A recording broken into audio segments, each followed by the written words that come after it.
आज का प्रातः क्लास है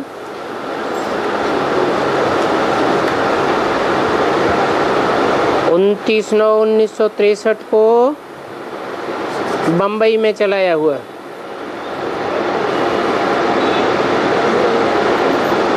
रिकॉर्ड है छोड़ भी दे आकाश सिंहासन।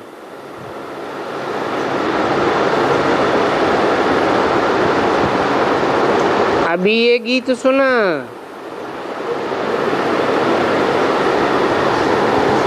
ऐसे तो ये गीत पब्लिक में गाया जाता है,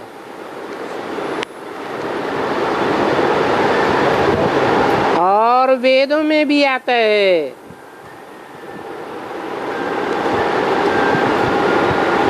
परंतु सिवाय तुम ब्राह्मणों के इसका अर्थ कोई नहीं समझ सकता।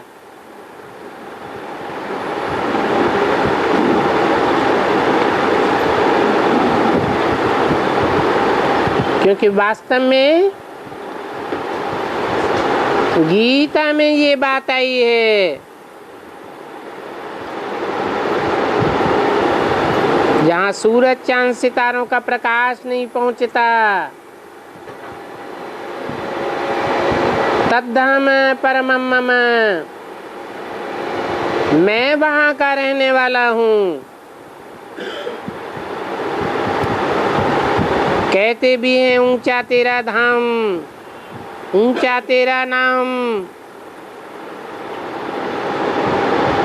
ऊंच ते ऊंच बाप, ऊंच ते ऊंच स्थान से आते हैं।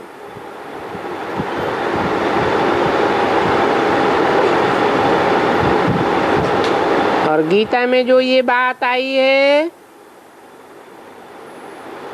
उस गीता को कहा ही जाता है श्रीमद् भगवत गीता।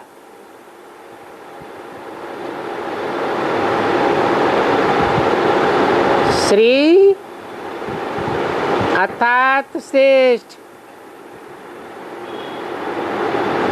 परंतु अक्षर होना चाहिए श्री श्री, श्रेष्ठ ते श्रेष्ठ, क्योंकि श्रेष्ठ देवताओं को कहा जाता है, और देवताओं से भी श्रेष्ठ है भगवान।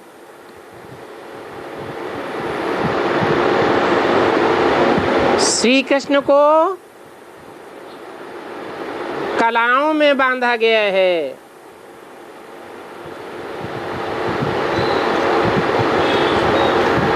और भगवान को तो कलातीत कल्याण कल्पांतकारी कहते हैं। तो श्री कृष्ण भगवान नहीं हो सकता, देवता कहा जा सकता है।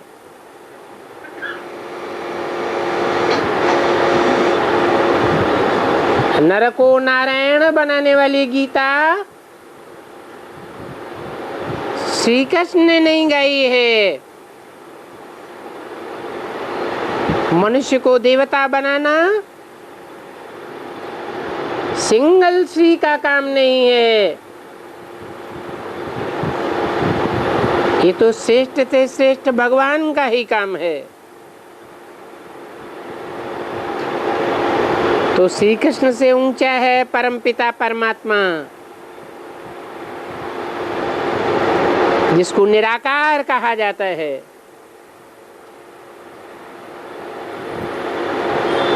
श्री कृष्ण तो साकार था,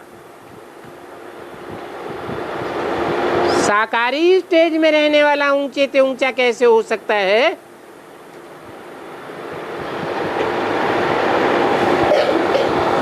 वो साकार है, और ये निराकार के लिए कहते हैं कि आकाश सिंहासन छोड़ दे।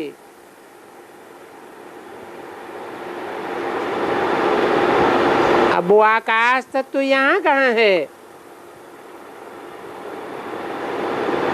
जहाँ ये खोल होता है, ये मनुष्यों का खेल है।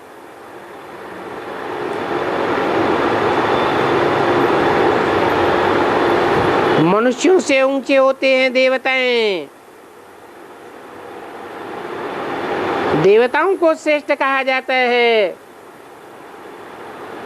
और देवताओं से भी ऊंचे ऊंचे है भगवान।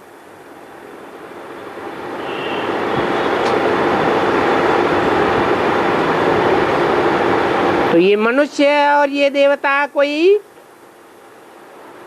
आकाश में नहीं रहते हैं,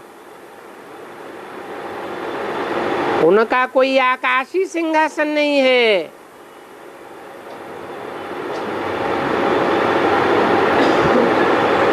ये ऊंचे ऊंच बाप तो रहते हैं ब्रह्म महत्तत्व में।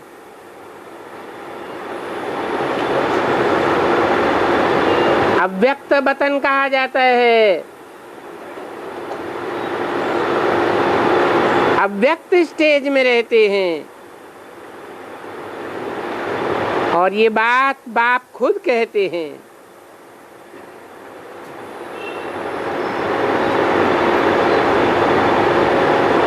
कि मैंने ये रूप बदला है।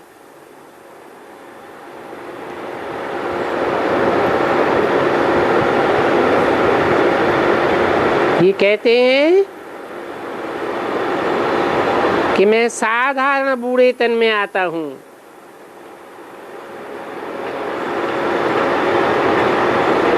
अगर कोई कहे कि कृष्ण के तन में आते हैं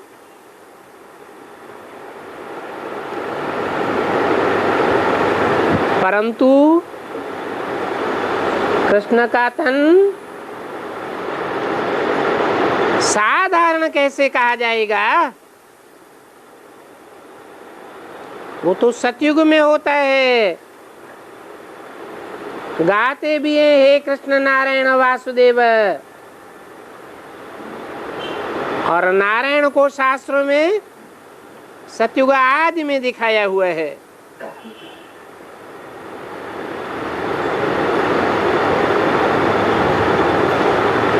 तो कहाँ नारायण विश्व का बादशाह, सतयुग का बादशाह?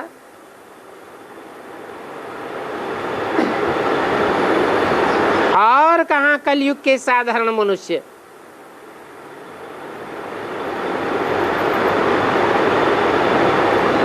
कृष्ण तो आता ही सतयुग में है।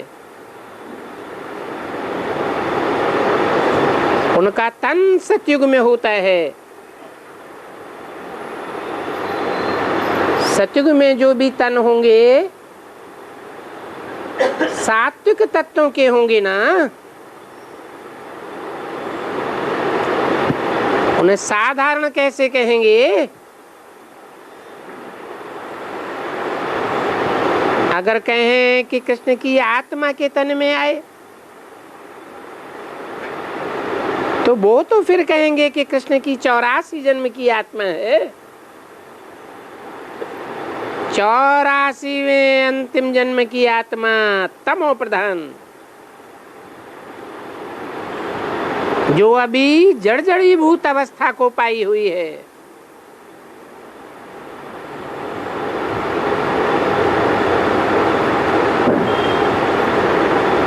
तो उस जड़जड़ीभूत अवस्था को पाने वाले शरीर में मैं आता हूँ, जिस पर पापों का बोझा ज्यादा चढ़ जाता है। बाप कहते हैं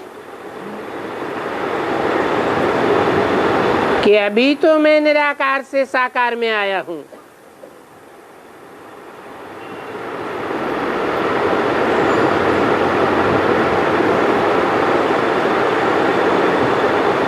अभी कृष्ण की आत्मा साकारी से आकारी बनती है संगम में।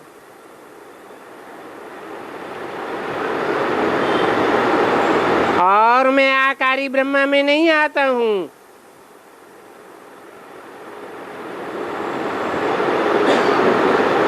कृष्ण के अंतिम 84वें जन्म में जिनका नाम ब्रह्मा पड़ता है वो कृष्ण तो ठहरा ही नहीं।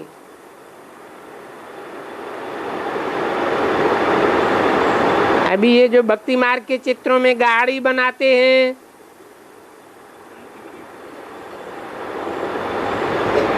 घोड़ा बनाते हैं और युद्ध के मैदान में ले जाते हैं, तो ये सारी बातें झूठ हो जाती हैं।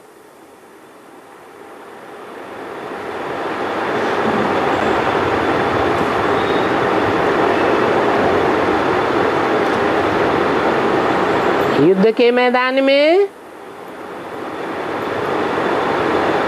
वो शरीर रूपी रथ दिखाया गया है,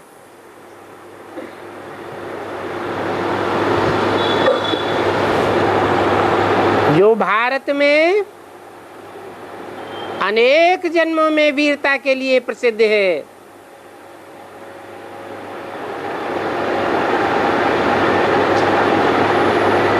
इंद्रियों को ही घोड़ा कहा जाता है।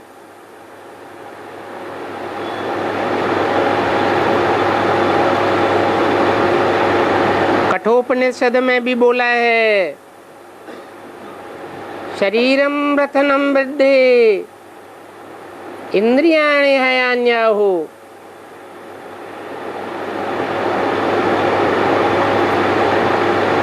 और युद्ध का मैदान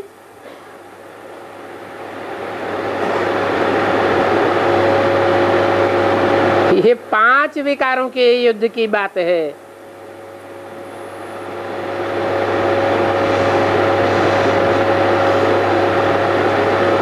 रावण को 10 सिर देते हैं ना, 5 विकार स्त्री के, 5 विकार पुरुष के।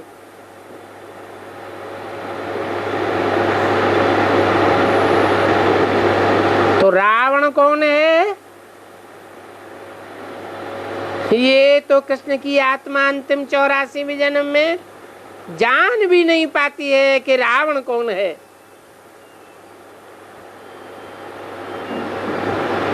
इसलिए बाबा ने मुरली में बोल दिया, रावण कौन? जरूर ये गुरु लोग।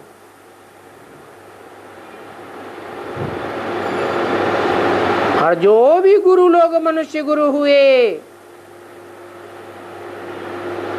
देह अभिमानी गुरु हुए,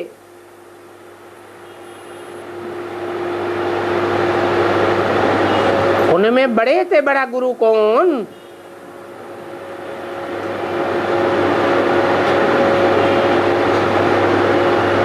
इब्राहिम, बुद्ध, क्राइस्ट तो ये साधारण गुरु हुए उस मुकाबले में। क्योंकि इब्राहिम, बुद्ध, क्राइस्ट तो फिर भी ब्रह्मा की ही गोद में खेलते हैं।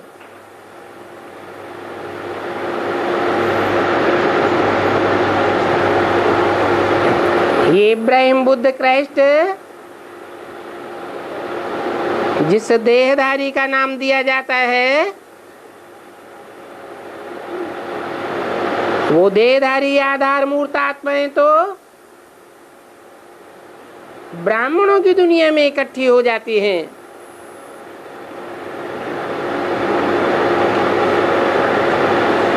अभी बाप बैठ करके समझाते हैं कि राइट बात क्या है, सत्य क्या है और झूठ क्या है। गाते भी हैं राम नाम सत्य है, अंत में जाकर के प्रत्यक्षता होती है। बाकी तो सब की डूबी जा हो जाती।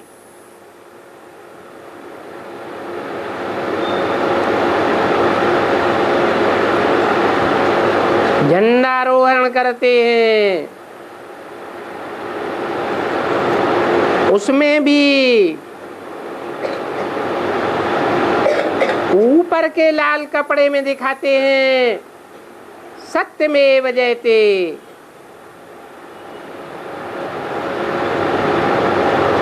वो ऊंची से ऊंची स्टेज है जो परम पुरुषार्थ के आधार पर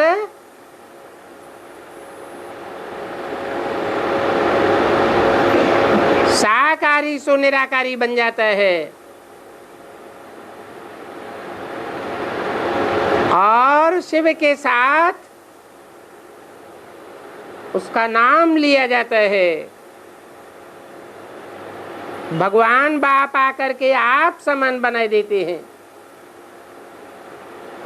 निराकारी, निर्विकारी, निरहंकारी। तो अब बाप आकर के समझाते हैं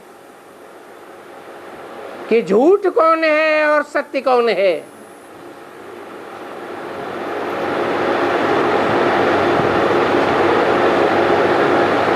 बाप आकर बोलता है ना, मैं सभी वेदों का सार सुनाता हूं।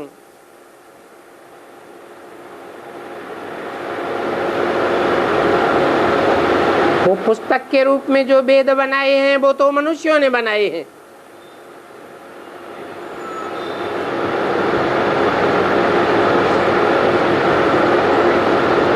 वो तो भक्ति मार्ग की यादगार मात्र हैं।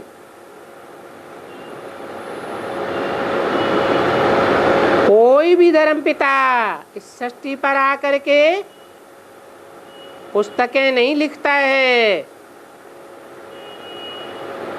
वो तो रूबरू बोलते हैं। सभी धर्म पिताओं ने भगवान को फॉलो किया है।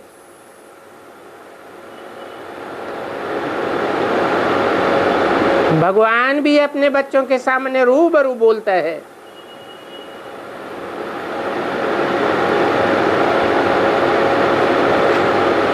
पहले पहले माँ के रूप में बोलता है, जिसे गीता ज्ञान कहा जाता है।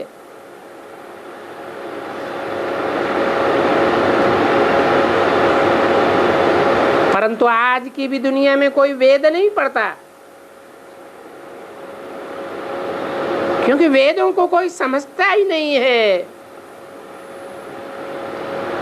वेदों की भाषा किसी के समझ में नहीं आ सकती।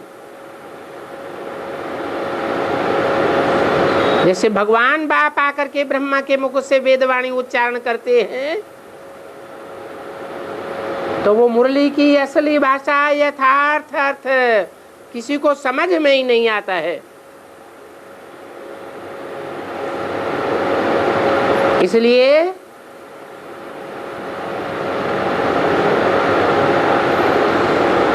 वो ब्रह्मा की बोली हुई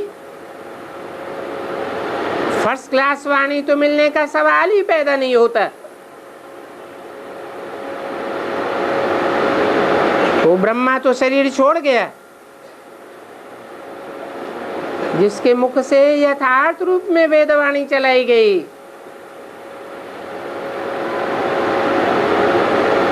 परंतु सेकंड क्लास वाणी भी नहीं मिलती,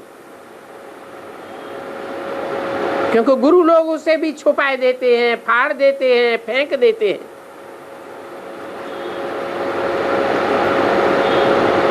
और अगर मिल भी जाए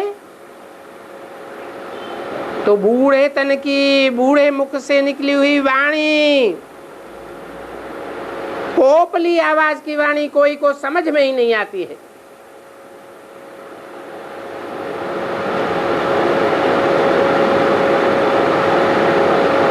वो साकार वाणी, जिसे गीता ज्ञान कहा जाता है, गीता अमृत नहीं कहा जाता।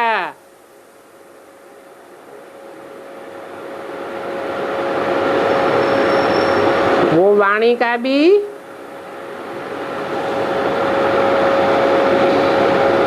ब्रह्मा के द्वारा जो स्पष्टीकरण होता है, वो सूक्ष्म शरीर के द्वारा व्यक्त वाणी कही जाती है। परंतु वो अव्यक्त वाणी इतनी धीमी आवाज में, धीमी गति से चलती है कि 1 या 2 घंटे की वाणी सारी रात चलाई जाए, कॉन्सेंट्रेटेड होकर के कोई सुने तो भी नहीं सुन सकता।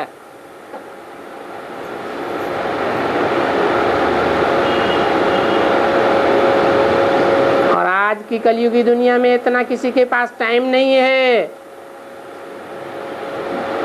जो 1 घंटे की वाणी को 12 घंटे में बैठ करके सुने।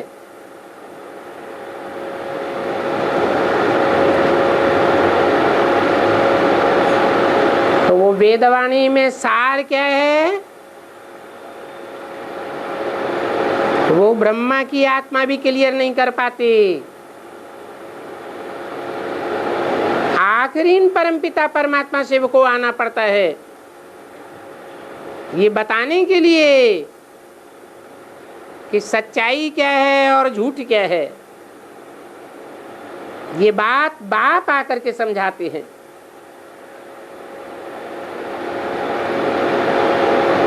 अभी ये बोलते हैं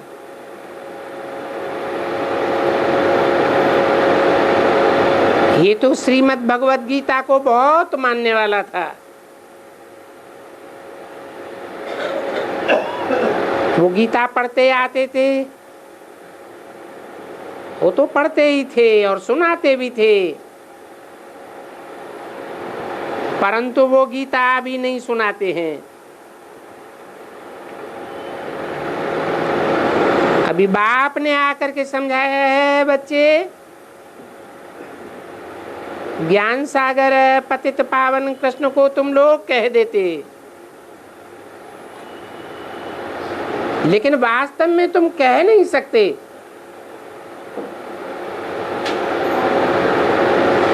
उसके द्वारा कोई भी पतित से पावन नहीं बनता।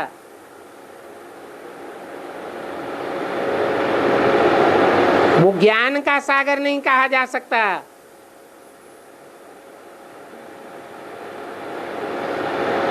वो तो षष्ठी वृक्ष का पत्ता है, पत्ते में बीज नहीं समाया हुआ होता है, लेकिन बीज में सारा झाड़ समाया हुआ होता है।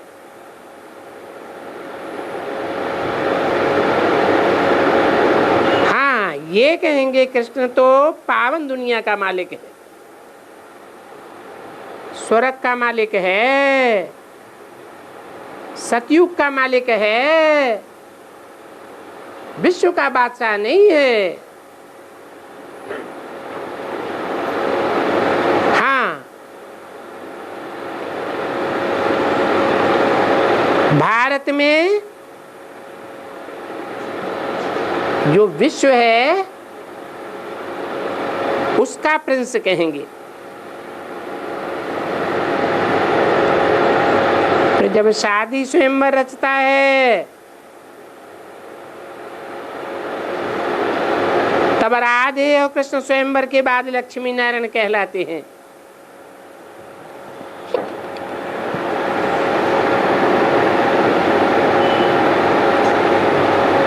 परंतु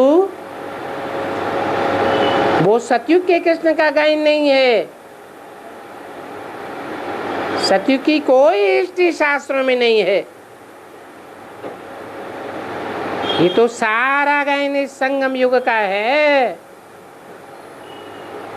जब परमपिता परमात्मा प्रैक्टिकल में इस सृष्टि पर आते हैं। बाप आते ही हैं विश्व की बादशाही देने के लिए।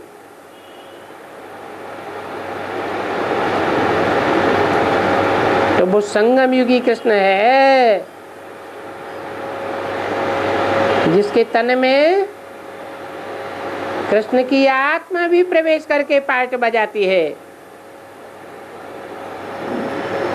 परंतु शरीरधारी का गायन होता है, आत्मा का गायन नहीं होता है। आत्मा का अपना शरीर हो तब गायन हो।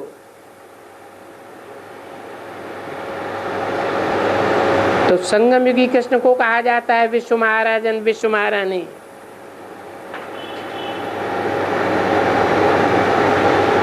सिवाय नर से नारायण और नारी से लक्ष्मी बने विश्व की महारानी और महाराजन कोई बन ही नहीं सकते। वो एक ही हैं जो डायरेक्ट नर से नारायण और नारी से लक्ष्मी बनते हैं। बीच में प्रिंस और प्रिंसेस बनने की भी दरकार नहीं।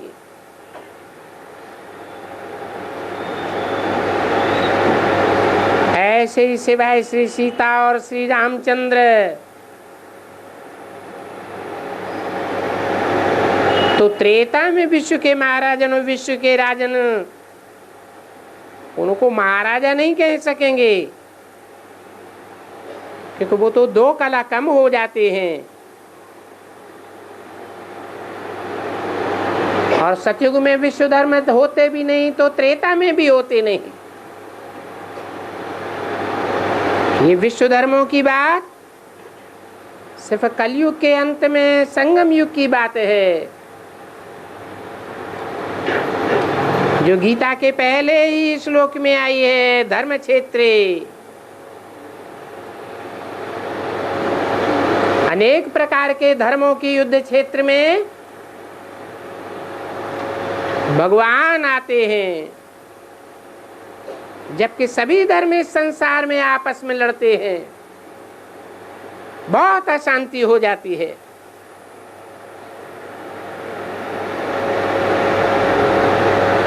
तो इन बातों को अच्छी तरह से समझो।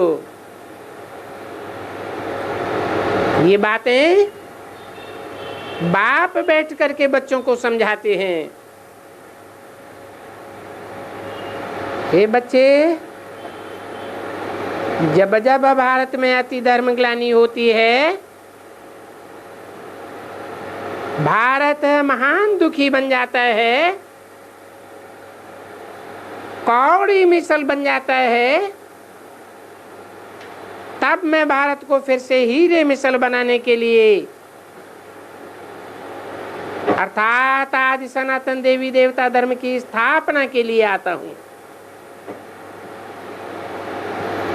जो धर्म प्रायः लोप हो गया है। अब कोई बतावे कि धर्म की अति ग्लानि क्या सतयुग में होती है? जो नरसिंह अवतार के रूप में आया, क्या त्रेता में होती है? त्रेता भी तो 14 कला संपूर्ण गाया हुआ है। राम राज्य का तो कितना वर्णन है, जो आज के गांधी बापू ने भी गुहार लगाई राम राज्य के लिए।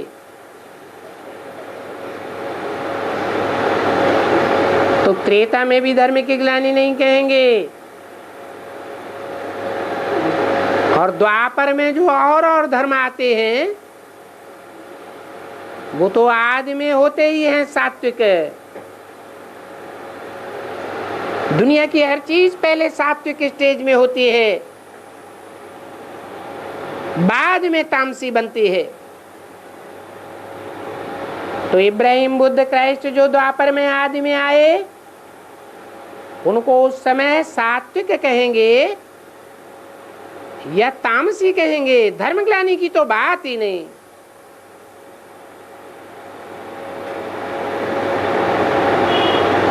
ये धर्म की ग्लानि होती है कलयुग के अंत में, जब सब धर्मों की आत्मा इस सृष्टि पर उतर आती हैं। उस समय भारत महान दुखी बन जाता है, कौड़ी कौड़ी के लिए मोहताज बन जाता है।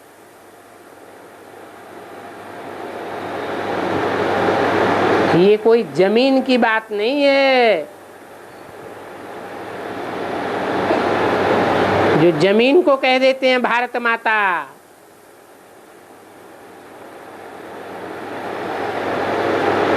ये तो कोई व्यक्ति की बात है। अर्थ भी है उसका भारत। भा माने ज्ञान की रोशनी, रत माने लगा रहने वाला, जिसके अनेक जन्म ज्ञान की रोशनी में ही व्यस्त रह करके बीतते हैं।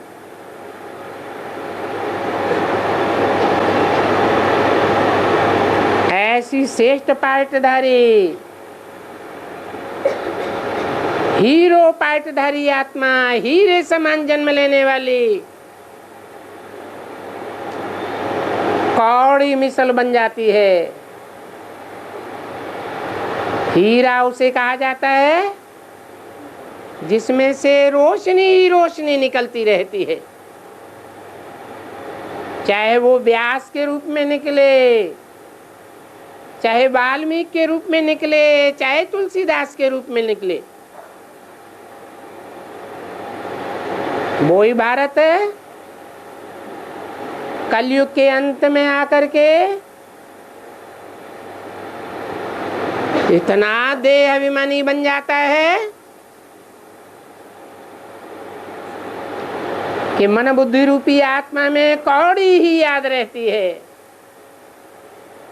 उसको कहते हैं कौड़ी मिसल। तब मैं भारत में फिर से आता हूं, कौड़ी मिसल भारत को हीरे तुल्य बनाने के लिए।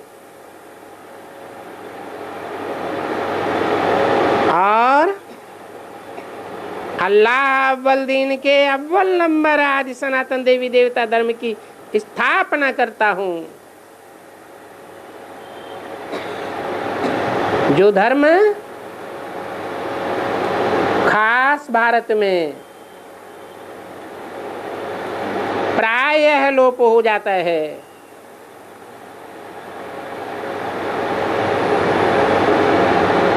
अर्थात बहुधा लोप हो जाता है, बहुत ढूंढने से कहीं अंश मात्र ऐसे परिवार मिलते हैं जहां सतयुग की तरह सामूहिक व्यवस्था चलती है। नहीं तो आज की दुनिया में घर में पारिवारिक व्यवस्था छिन्न भिन्न हो चुकी है।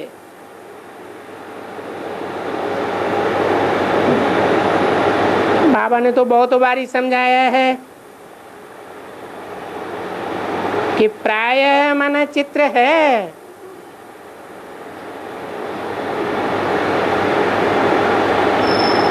क्योंकि गीता का नाम भी झूठा रख दिया है, क्योंकि काम ही झूठा हो गया कृष्ण का नाम डालने से।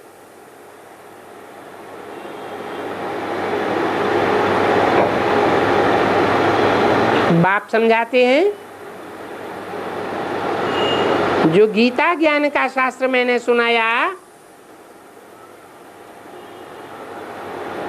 वो ज्ञान कोई वेद ग्रंथ उपनिषद शास्त्र जप तप तीर्थ दान पुण्य आदि में नहीं मिलता है।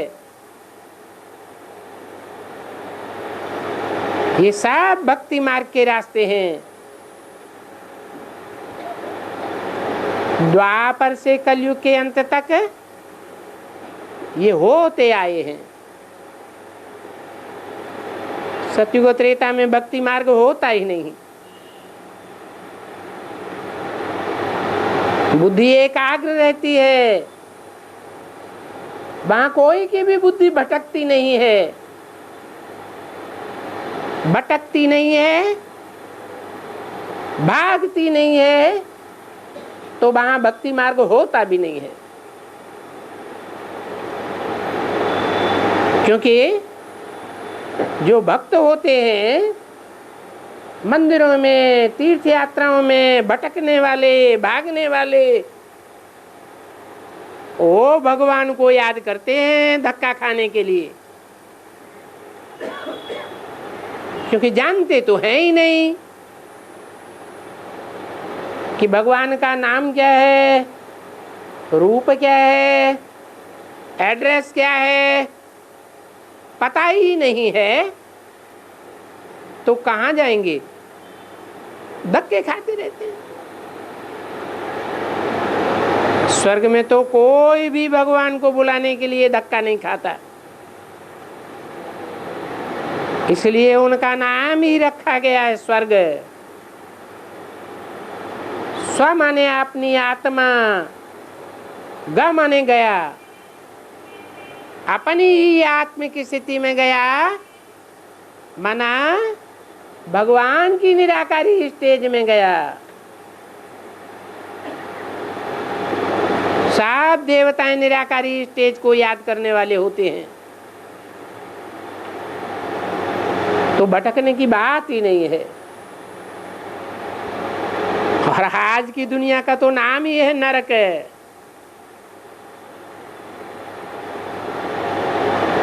नर माने मनुष्य, का माने करने वाला। आज की दुनिया जो बनाने वाला है वो मनुष्य है।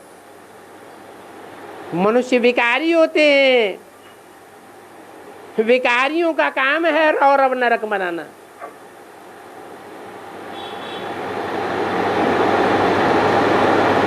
स्वर्ग की रचना तो सदा स्व स्थिति में रहने वाला भगवान ही कर सकता है। वो सारी दुनिया को पावन बनाता है। भारत सतयुग स्वर्ग था, पावन था। वो ही भारत आज कलयुग में पतित बन गया है, नरक बन गया है। ये बहुत समझने की बातें हैं। तो ये समझने समझाने की बातें भी बाप आकर के समझाते हैं। ये धर्म की स्थापना का अर्थ फिर आया हुआ है।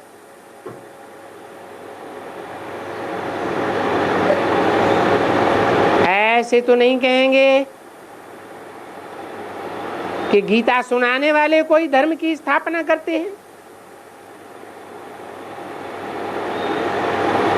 न सुनाने वाले न गीता पढ़ने वाले कोई भी धर्म की स्थापना नहीं कर सकते। वो तो भक्ति मार्ग है। उस भक्ति मार्ग में तो उनको रट्टा लगाना ही है। शिव बाबा बोलते हैं भक्ति मार्ग में उपनिषद, वेद, यज्ञ ये कोई शास्त्र नहीं है।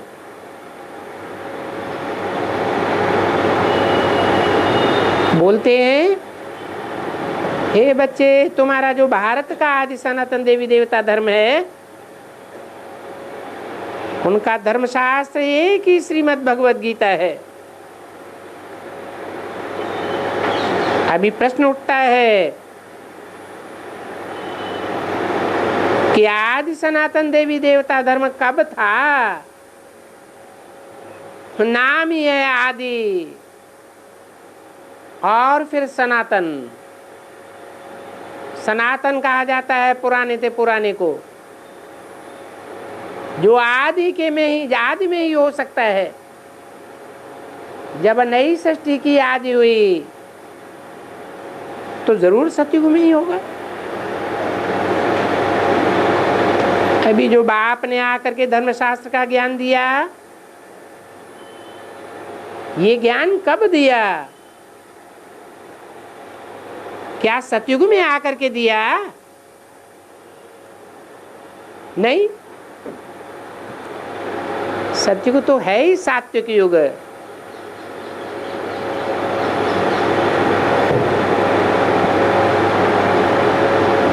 सात्विक युग में ज्ञान देने लेने की दरकार नहीं रहती। ज्ञान तो धारणा में समाया हुआ होता है। आज की दुनिया में कोई नहीं कह सकता कि गीता ज्ञान मेरी बुद्धि में समाया हुआ है, धारणा में समाया हुआ है।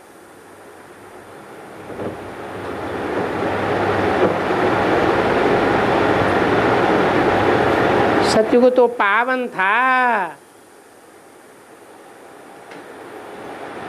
पावन सतयुग में ज्ञान देने की दरकार ही नहीं। सतयुग में राजाओं का, इन लक्ष्मी नारायण का राज्य था।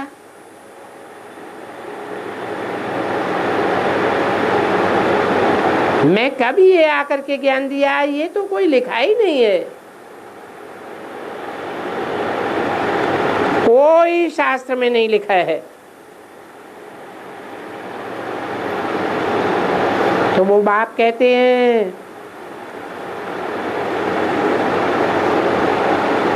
तुम बच्चे भी जानते हैं कि बरोबर जरूर कलयुग के अंत में ही होगा, क्योंकि पतित दुनिया, पतित मनुष्य कलयुग के अंत में ही होते, पावन सतयुग के आदि में होते हैं। जब पतित होते हैं, पतित दुनिया होती है, तो पावन एक भी नहीं होता है।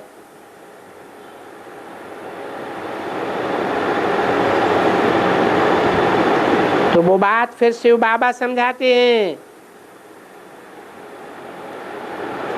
ये बातें सुनते हो,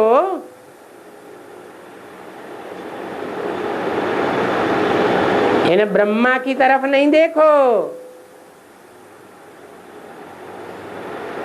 ये नहीं समझाते हैं।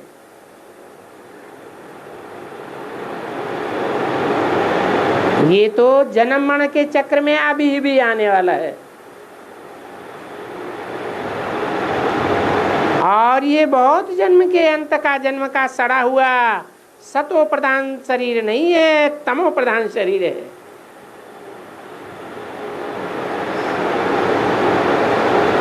ये पुरानी जूती है।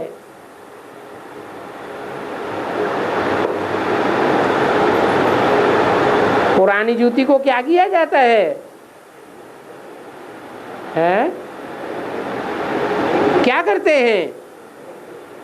फेंक दिया जाता है। न कि पुरानी जूती को बैठ करके विश्व का मालिक बनावेंगे। बनावेंगे क्या? अभी समझा? आत्मा भी पुरानी तमो प्रधान है और शरीर भी तमो प्रधान है। इसलिए तमो प्रधान भारतवासी हैं।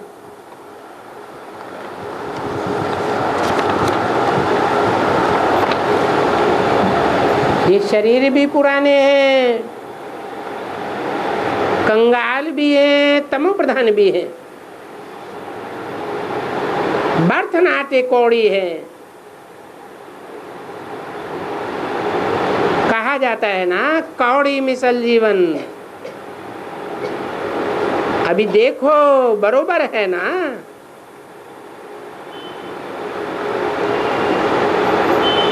अच्छी तरह से देखो, बाबा कितना समझाते हैं।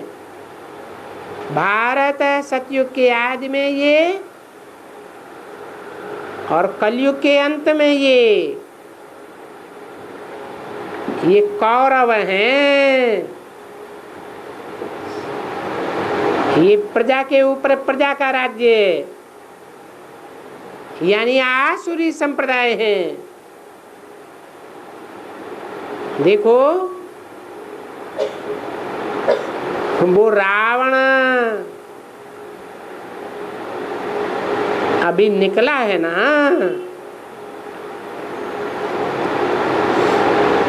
इस समय में सभी आसुरी संप्रदाय हैं, क्योंकि राज्य ही रावण का है। यथा राजा तथा प्रजा। हर एक मनुष्य वृक्ष से जन्म लेता है। गुरु नानक कहते हैं, अमृत छोड़ करके बिख काहे को खाते हो?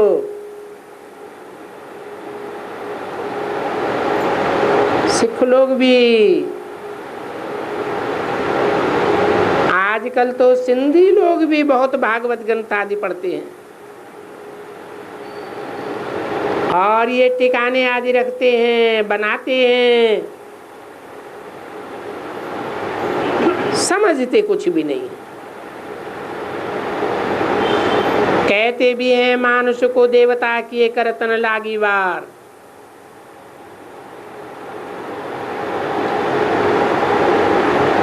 कहते हैं कि भगवान आते हैं।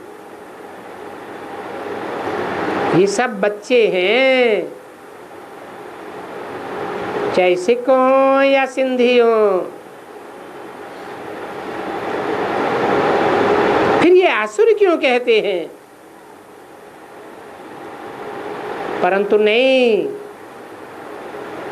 बाबा कहते हैं अपने गुरु नानक को देखो, वो क्या कहते हैं? कहते हैं असंख्य चोर हराम को।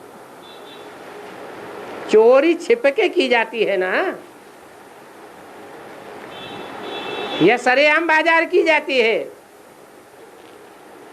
कैसे करते हैं? असंख्य पापी हैं, पाप ही करते आए हैं। परंतु ये कब की बात है? असंख्य चोर हराम घोर, क्या सतयुग की बात है? त्रेता की बात है? द्वापर की बात है? द्वापर में भी तो 8 कलाएं होती हैं। ये तो कलयुग की बात है, और कलयुग में भी अंत कलयुग की बात है। यह असंख्य चोर हरामखोर भी तब से कहना शुरू किया जबकि आज से 500 वर्ष पहले गुरु नानक आए थे।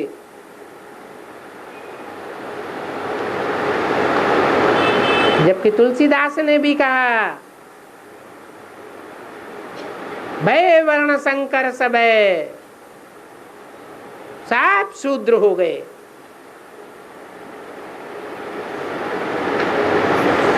तो सब 500 वर्ष पहले से तो जो अभी कलयुग है वो तो और ही तमो प्रधान बन गया है, तो और भी जास्ती पापी बन गए होंगे। ये अक्षर भी है ना, तुम लोग पढ़ते हो,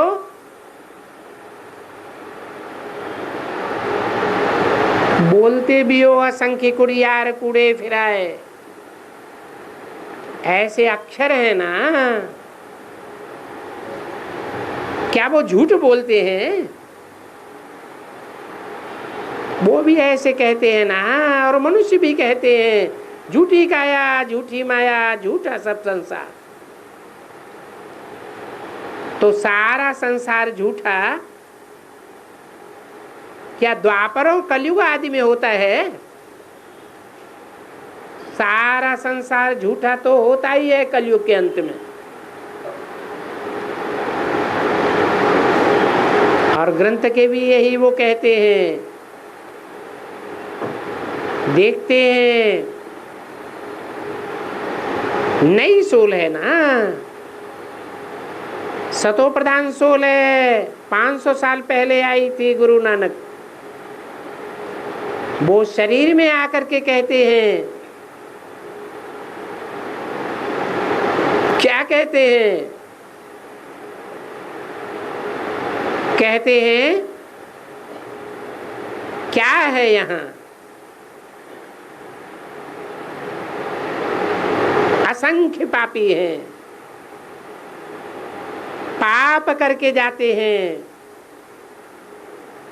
और बरोबर इस समय में सभी ऐसे हैं।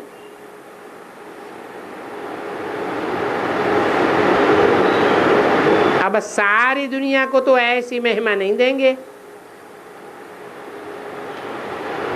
सारी दुनिया अर्थात सारी सृष्टि अर्थात सतयुग त्रेता द्वापर कलयुग, 4 युग। वो आदि में भारत की महिमा है, एक गीत भी गाते हैं, क्या भारत की दुर्दशा हो गई।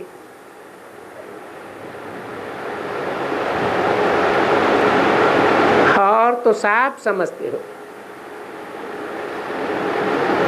बरोबर भारत में सतयुग में क्या था, उसको कहा जाता है सुखधाम। अभी तो दुखधाम है। और फिर शिव बाबा बैठ करके समझाते हैं, जहां से हम आत्माएं आती हैं वो है शांति धाम।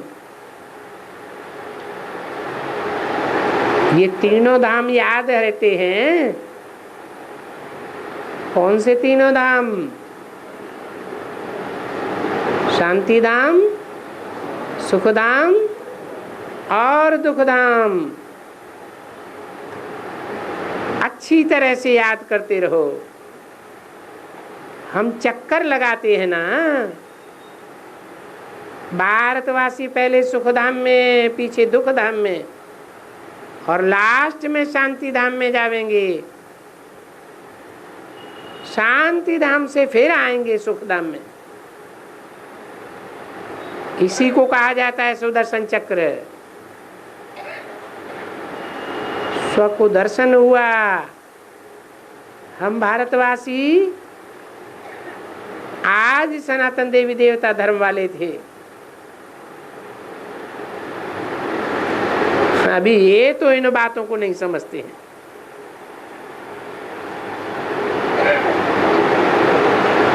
परंतु भारत के तो थे बरोबर ना, कौन नहीं समझते हैं इन बातों को, है? ये सिख आदि की बात हो रही ना, ये हैं तो भारतवासी ही। भारतवासी आदि सनातन प्राचीन भारत में सदा सुखी थे। अभी भारतवासी इस समय पतित सदा दुखी है।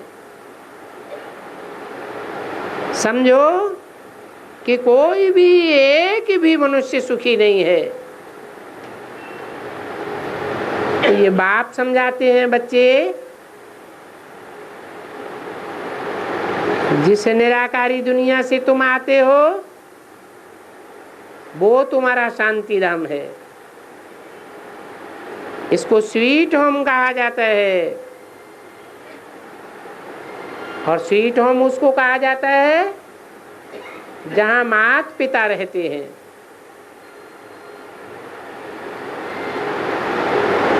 तुम गाते हो, तुम माता पिता हम बालक तेरे, परंतु भक्ति मार्ग में पता ही नहीं पड़ता है किसी को कि किसके लिए गाते हैं। अब ये कहते हैं तुम भक्ति मार्ग में गाते आए हो, माता पिता हम बालक तेरे, तुम्हारी कृपा ते सुख घनेरे। ये भारतवासी गाते हैं ना, और कोई धर्म नहीं गाएंगे। घनेरे सुख पाते ही नहीं है तो गाएंगे कहां से? जानते हैं कि जब तुम माता पिता आते हो, आकर के माता पिता बनते हो, तब फिर आपका हम बच्चे बन करके बहुत सुख आपसे लूटते हैं। कैसा सुख लेते हैं? घनेरे सुख लेते हैं। और कहाँ के सुख? वो आएगा ही स्वर्ग रचने के लिए। तो कहते हैं कि हम स्वर्ग के घनेरे सुख पाते हैं। अभी तो वो घनेरे सुख नहीं है, जो हो करके गया है वो ही गाया जाता है। तो ये महिमा किसकी है? सुख घनेरे होते ही स्वर्ग में है। बाप बैठ करके ये समझाते हैं कि हे बच्चे, ये जो भगवत गीता मनुष्य की बनाई हुई है, ये कहां से आई है?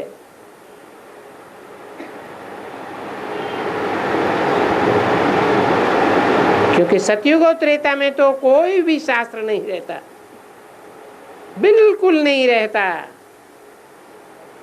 वहां कोई भी भक्ति मार्ग का चिन्ह नहीं, कोई भी वहां क्रियाकर्म आडंबर नहीं होता, क्योंकि वो तो स्वर्ग है ना, उसमें धक्का खाने की कोई बात ही नहीं है। बाबा तो साफ साफ कहते हैं, ये वेद ग्रंथ उपनिषद शास्त्र वगैरह वगैरह जो भी तुम भारतवासियों ने बैठ करके बनाए हैं, ये सब झूठे हैं। देखो कैसी साफ बात बताते हैं। क्यों बताते हैं? बताते भी हैं फिर समझाते भी हैं कि देखो अभी जो इतने शास्त्र हैं ये तो तुम 2500 वर्ष से पढ़ते आए हो, पढ़ते पढ़ते सुनते सुनते सदगति हुई और ही दुर्गति होती गई। तुमको मालूम नहीं है, तुम्हारे विद्वान आचार्य पंडितों को भी मालूम नहीं है। ये भी जो पंडित था कोई समय में, इनको ये मालूम ही नहीं है कि सतयुग त्रेता में शास्त्र होते ही नहीं है। ये शास्त्र भक्ति मार्ग के हैं। अच्छा, मैंने बैठ करके तुमको सहज राजयोग सिखलाया और अभी भी सिखला रहा हूं और कहता हूं ये ज्ञान प्रायः लोप हो जाता है, फिर बाद में ये ज्ञान देवताओं में होता ही नहीं है। ये ज्ञान का तीसरा नेत्र तुम ब्राह्मणों का खुलता है। किसका है? तुम ब्राह्मणों का, माना जो बाप के सन्मुख आकर सुनते हैं उनको कहा जाता है तुम ब्राह्मण। बाकी जो और 8 कुरियों के ब्राह्मण हैं उनका तो ये तीसरा नेत्र खुलता ही नहीं है।